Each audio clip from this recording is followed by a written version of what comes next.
وہ کون سی جگہ ہے جہاں اللہ موجود نہیں؟ کیا آپ جانتے ہیں؟ حضرت علی رضی اللہ تعالیٰ عنہ سے پوچھا گیا اب تک کا سب سے مشکل سوال۔ یہودیوں نے حضرت علی رضی اللہ تعالیٰ عنہ سے پوچھا کہ بتائیے جہاں خدا نہیں ہے۔ ڈیئر فرینڈس، اللہ تعالیٰ نے حضرت علی رضی اللہ تعالیٰ عنہ کو عقل و خرد کی اس قدر عرفہ و اعلیٰ صلاحیتوں سے نوازا تھا کہ جو مسائل دوسرے حضرات کے نزدیک پیچیدہ اور غیر حل شدہ سمجھے جاتے تھے، انہی مسائل کو وہ آسانی سے حل کر دیتے تھے۔ اکابر صحابہ کرام رضوان اللہ علیہم اجمعین ایسے اوقات سے پناہ مانگتے تھے کہ جب کوئی مشکل مسئلہ پیش آ جائے اور اس کے حل کے لیے حضرت علی رضی اللہ تعالیٰ عنہ موجود نہ ہو۔ ایک دفعہ یہودیوں کی ایک جماعت حضرت علی رضی اللہ تعالیٰ عنہ کے پاس آئی اور وہ حضرت علی کرم اللہ وجہ الکریم کے علم اور دانائی کے مقام سے واقف تھے۔ وہ نادان یہ سوچ کر آئے تھے کہ اگر کسی طریقے سے وہ حضرت علی رضی اللہ تعالیٰ عنہ کو علمی بنیاد پر شکست دے دیں تو اس سے مسلمانوں کو شرمندگی ہوگی اور ہر طرف ہمارا ڈنکا بجنے لگے گا۔ اس یہودی جماعت نے یہ بھی منصوبہ بنایا کہ ہم نہ صرف آپ سے سوال کریں گے بلکہ آپ سے سوال آپ کی کتاب یعنی قرآن مجید سے نہیں بلکہ اپنی کتاب یعنی تورات سے کریں گے۔ اس جماعت نے من ہی من میں سوچ لیا تھا کہ اگر حضرت علی رضی اللہ تعالیٰ عنہ ہماری شرائط کے مطابق تورات سے جواب دینے پر راضی ہو بھی جاتے ہیں تو یہی ہماری جیت ہوگی۔ لیکن کیسے؟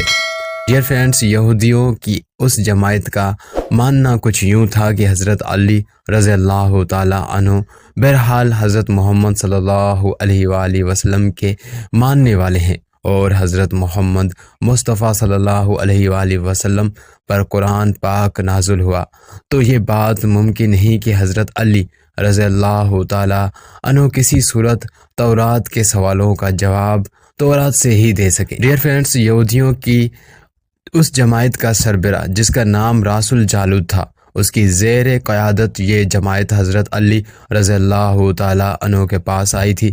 راس الجالوت بولا، اے علی، ہم لوگوں نے آپ کے علم کا بہت چرچا سنا ہے۔ حضرت علی کرم اللہ وجہ الکریم مسکرا کر بولے، تو کیا اس بات کی تصدیق کرنے آئے ہو؟ راس الجالوت بولا، ہم آپ سے چند سوالات کریں گے، آپ کو ان سوالوں کا جواب ہماری کتاب تورات سے دینا ہوگا، اور اگر آپ نے سب کے سامنے ہمارے سوالوں کا جواب دے دیے تو ہم آپ کو باب العلم مان لیں گے۔ حضرت علی کرم اللہ وجہ الکریم نے مسکرا کے جواب دیا، میں فی الحال اس بات سے بالکل غافل ہوں کہ تم لوگ کیا سوالات کرو گے اور تم کیا سوچ کے آئے ہو۔ اگر میں تمہارے سوالوں کے جواب دینے میں کامیاب ہو گیا تو کیا تم لوگ دین اسلام قبول کرو گے؟ یہودی اس بات پر آمدہ ہو گئے کہ اگر ان کے تمام سوالوں کے جواب انہیں تورات سے مل گئے تو وہ یہودی مذہب چھوڑ کر اسلام قبول کر لیں گے، اور یہ اس بات کی دلیل ہوگی کہ جن سے آپ نے علم سیکھا ہے وہ یقیناً اللہ کی طرف سے بھیجے گئے سچے نبی ہیں۔ ڈیئر فرینڈس، اب تمام معاملات تیز پا چکے تھے اور پورا مجموعہ خاموش ہو کر بیٹھ چکا تھا۔ سوالوں کا سلسلہ شروع ہوا۔ یہودی عالم راس الجالوت نے مجمع کی جانب دیکھا اور علم کے تکبر سے بھرپور لہجے میں سوال کیا، اے علی، یہ بتائیے کہ وہ کون سی چیز ہے جو خدا کے لیے نہیں ہے؟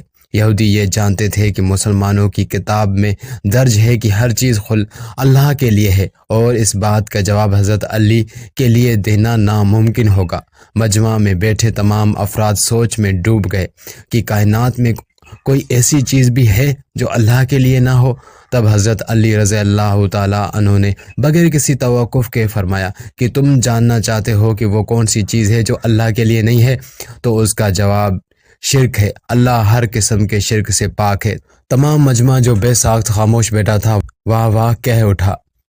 ڈیئر فرینڈز، اب راس الجالوت نے دوسرا سوال کیا، اے علی، یہ بتائیے کہ وہ کون سی جگہ ہے جہاں اللہ موجود نہیں ہے؟ حضرت علی نے اس کو فوراً جواب دیا کہ اللہ تعالیٰ ہر جگہ موجود ہے۔ اس پر راس الجالوت بولا، اس سوال کا جواب آپ ہمیں ہماری کتاب سے دیں۔ حضرت علی رضی اللہ تعالیٰ عنہ نے فرمایا کہ کیا تمہاری کتاب میں یہ نہیں لکھا ہے کہ حضرت موسیٰ علیہ السلام کے پاس ایک فرشتہ آیا اور حضرت موسیٰ علیہ السلام نے اس سے پوچھا کہ تم کہاں سے آئے ہو؟ تو اس نے جواب دیا کہ میں 7ویں آسمان سے آپ کے پاس حاضر ہوا ہوں۔ اتنے میں حضرت موسیٰ علیہ السلام کے پاس دوسرا فرشتہ آیا۔ حضرت موسیٰ علیہ السلام نے اس سے پوچھا کہ تم کہاں سے آئے ہو؟ اس نے جواب دیا میں زمین کے 7ویں طبق سے آپ کے پاس حاضر ہوا ہوں۔ حضرت موسیٰ علیہ السلام نے پہلے فرشتے سے پوچھا 7ویں آسمان میں تمہارے قریب کون تھا؟ فرشتے نے جواب دیا میرے قریب میرا رب تھا۔ حضرت موسیٰ علیہ السلام نے زمین سے آنے والے دوسرے فرشتے سے پوچھا تمہارے قریب کون تھا؟ اس نے جواب دیا میرے قریب میرا رب تھا۔ تو اس سے یہ معلوم ہوا کہ بلندیوں کی انتہا ہو یا گہرائیوں کی انتہا، اللہ رب العزت ہر جگہ موجود ہے۔ ڈیئر فرینڈس، رسول جالوت اب تھوڑا گھبرا گیا تھا یہ دیکھ کر کہ حضرت علی رضی اللہ تعالیٰ عنہ نے اس کے سوالوں کے جواب اس کی کتاب سے ہی دے دیے تھے۔ اب اس نے حضرت علی رضی اللہ تعالیٰ عنہ سے تیسرا سوال پوچھا، اے علی یہ بتائیے کہ وہ کون سی چیز ہے جو خدا کے قریب نہیں ہے؟ حضرت علی رضی اللہ تعالیٰ عنہ نے فرمایا کہ ظلم ایک ایسی چیز ہے جو میرے رب کے قریب نہیں ہے۔ ڈیئر فرینڈس، اب رسول جالوت نے بے در پہ شکست کھانے کے بعد اپنے سوالوں کا زاویہ بدل لیا۔ اب اس نے علمی سوال کے بجائے تاریخی اور سائنسی سوال کے طرف اپنا رخ موڑ لیا اور بہت ہی تکبر بھرے انداز میں اس نے پوچھا، اے علی اس چشمے کا نام بتائیے جو زمین پر پہلی مرتبہ جاری ہوا۔ حضرت علی کرم اللہ وجہ الکریم بولے کہ اس چشمے کو چھوڑو، پہلے یہ بتاؤ کہ تمہارے دل میں کیا ہے، اور تمہارے دل میں جو یہ ہے کہ وہ چشمہ بیت المقدس کے ایک چٹان کے نیچے ہے۔ رسول جالوت کے منہ سے بے ساختہ ہاں نکلا تو حضرت علی بولے کہ آج اپنی اصلاح کر لو، کیونکہ زمین پر بہنے والا پہلا چشمہ وہ نہیں جسے تم لوگ سمجھتے ہو، بلکہ زمین پر بہنے والا پہلا چشمہ وہ ہے جس سے حضرت خضر علیہ السلام نے پانی پیا، اور یہی وہ چشمہ ہے جس سے آب حیات جاری ہوا۔ ڈیئر فرینڈس، رسول جالوت اب مزید گھبرا گیا تھا۔ اس نے اس گھبراہٹ میں حضرت علی رضی اللہ تعالیٰ عنہ سے ایک اور تاریخی سوال کیا، اے علی یہ بتائیے کہ وہ کون سا پتھر ہے جو آسمان سے پہلی دفعہ اتارا گیا؟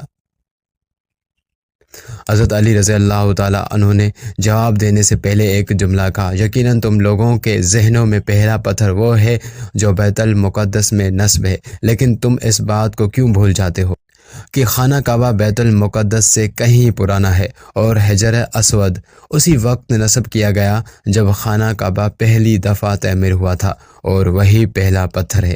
یہودی آپ کے جوابات سن کر ہمت نہ کر سکے کہ انہیں غلط قرار دیں، کیونکہ آپ ان کے جوابات انتہائی دلیل کے ساتھ دے رہے تھے اور ان کی اصلاح بھی کرتے جا رہے تھے۔ اب کی بار رسول جالوت نے ایک سائنسی سوال پوچھا۔